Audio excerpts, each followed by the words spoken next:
आप सबसे पहले तो मैं आपका आभार व्यक्त करना चाहूँगी कि आपने मुझे बोलने का मौका दिया। समय कम है और समय मुझे कम दिया गया है, तो मैं बस यही कहूँगी। सबसे पहले तो राष्ट्रपति का जो अभिभाषण हुआ वो लोकसभा चुनाव के बाद ये पहला अभिभाषण था।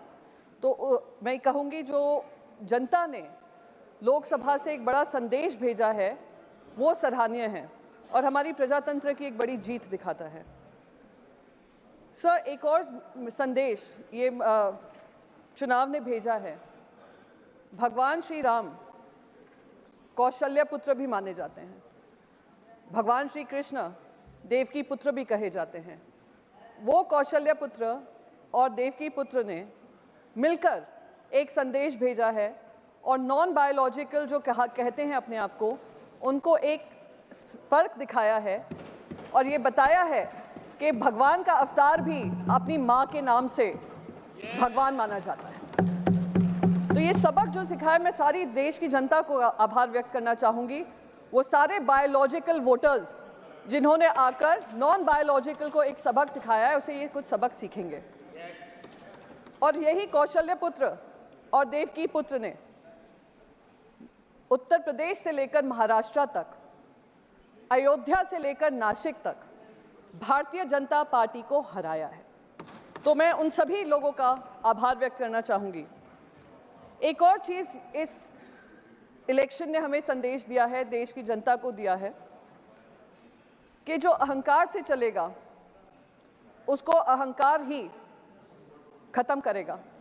और ये जनता का अहंकार था, जनता का मत था, जिन्होंने आज विपक्ष को भी मजबूती से अपने बात रखने का मौका दिया है।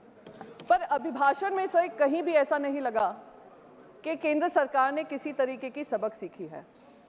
केंद्र सरकार ने ये समझा होगा कि जो बायोलॉजिकली बॉर्न होते हैं वो महंगाई से जूझ रहे हैं। जो बायोलॉजिकली बॉर्न होते हैं वो नीट की जो पेपर लीक हो रहे हैं, और करीब 41 पेपर लीक हुए हैं इतने सालों में, उसके ऊपर उनको दर्द होता है।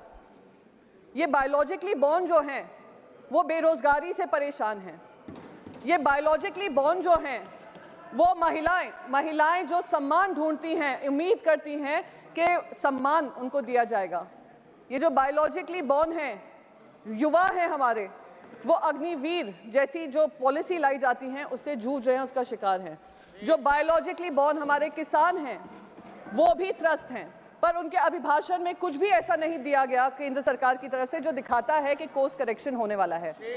तो मैं तो बस यही कहूंगी, सर बस रैप अप ही कर रही हूं, मैं ज्यादा समय आपका नहीं लूंगी। मैं बस यही कहूंगी कि आप ये अहंकार से चलते रहिए, ऐसे अभिभाषण उनके मुंह से बुलवाते रहिए और आने वाले समय में 240 से 40 के लिए आप तैयार रहिए। Thank you. जय महाराष्ट्र, जय हिंद सर।